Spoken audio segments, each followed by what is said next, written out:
What's it like hearing the word coach? I mean, is it still something you're getting adjusted to? Yeah, it's different. I had that stint coaching across the street at Carter Gibbons. During that spring season when I was a player, so I got to hear Coach more a little bit there. But nah, it's a privilege, man. I thank Coach Doran and Coach Freddie for giving me the opportunity and trusting me with the group. And I can't wait to go on the grass with you boys and do what we do.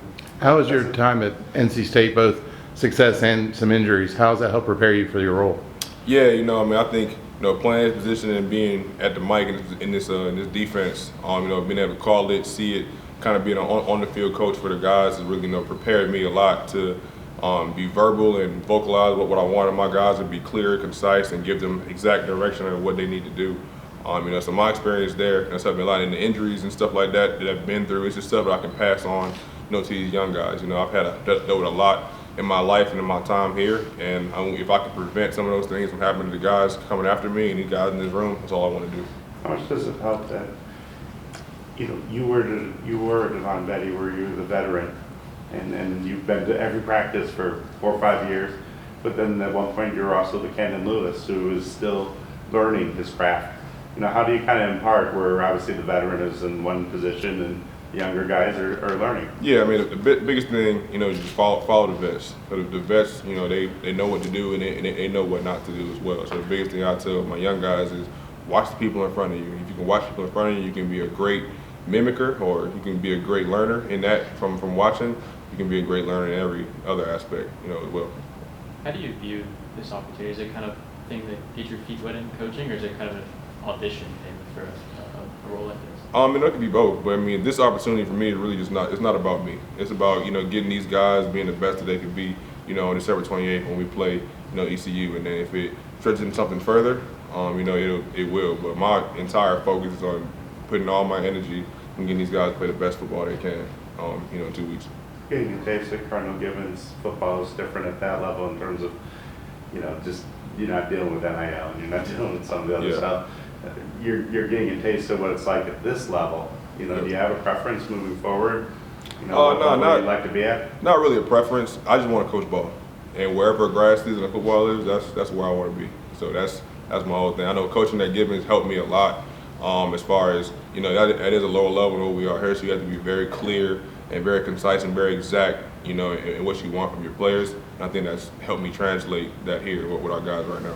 What was it like for you when you found out that this was an opportunity that Coach Doran or whoever wanted you to?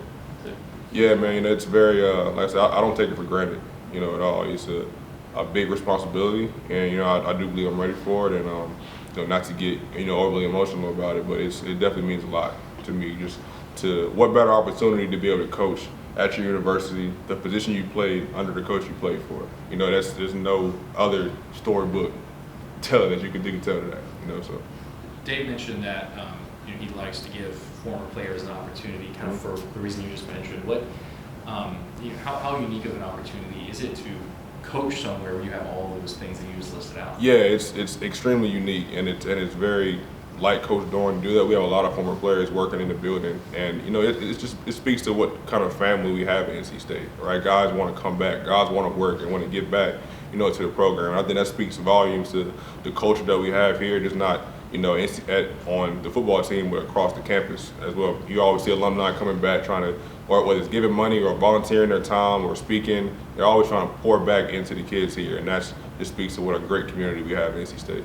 At the beginning of the season, you were working with recruiting, and then you've been on the sideline all season with the headset on. What's your role been like kind of for this whole season, how it's developed? Yeah, I worked in recruiting for a little bit, but as soon as that ball hit the field, I needed to be on the grass. So I told Coach, whatever you need, and Coach Gibson when he was here, whatever you need from me on the grass, just allow me to be out there. They had no problem doing that, and it's just been transitioning. I've worked alongside Coach Gibson, with him on the sideline, playing work alongside Coach Freddie with him on the sideline. So it's just been a natural transition, not immediate, but I've been thinking a nugget, dropping notes. Hey man, I can be on the field for you if you need me to be. So I just been doing that. It's been good. Did you talk much with Grayson McCall after his transition, since Yeah. you kind of have a similar background in terms of same age?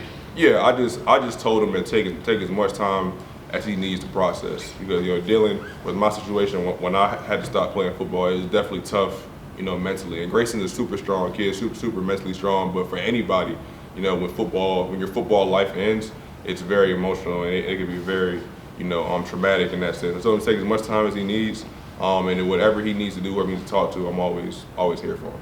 You're in a new role. What's it like seeing Coach Freddie, you know, be able to lead the defense, you know, as the coordinator going into the bowl? I'm excited, man. Super excited. Coach Freddie has always been a very vocal guy around our defense, around our guys, and I know all the guys on the team trust him and believe in him, and we as coaching staff believe in him as well. And he's going to do a great job. He's already has done a great job, you know, throughout his time here. And now that's elevated. So I'm going to continue to elevate our team. How would you describe his coaching style?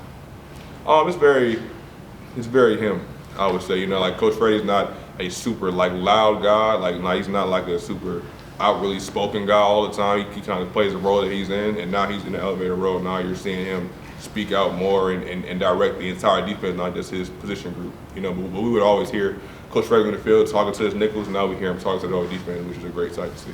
Between the coaching staff and the strength and conditioning staff, who has the most tackles? The most tackles. I think Coach Thunder is he's second all time, right? He's second all time. Huh? I think Coach Thunder has it. Yeah, I think Coach Thunder he might has it. I don't know. Me and Freddie combined might push him, but yeah, it's close though. It's close. Your perspective on football, how has it changed since you became a coach, and how much of knowledge of the game has grown since you made this transition? You know, I think for me, from a football standpoint, man, I think the biggest thing that I've learned, at least over the past year, is that this game can be taken away from you at any given moment for a variety of reasons, and that it's truly a gift anytime you get to step on the field and be around football. You know, and that's the biggest thing I'm trying to point to these guys, that every moment we get to step on the grass is a gift, and don't take it for granted, because when that life ends, when your football life ends, you'll miss those times where you get to suit up, put that helmet on, and be out there with your guys. So don't have any regrets. Your knowledge of the game?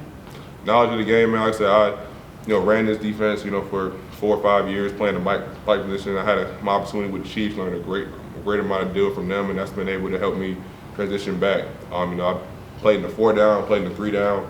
So all that factors into why I feel like I can get these guys ready to go. Is that good?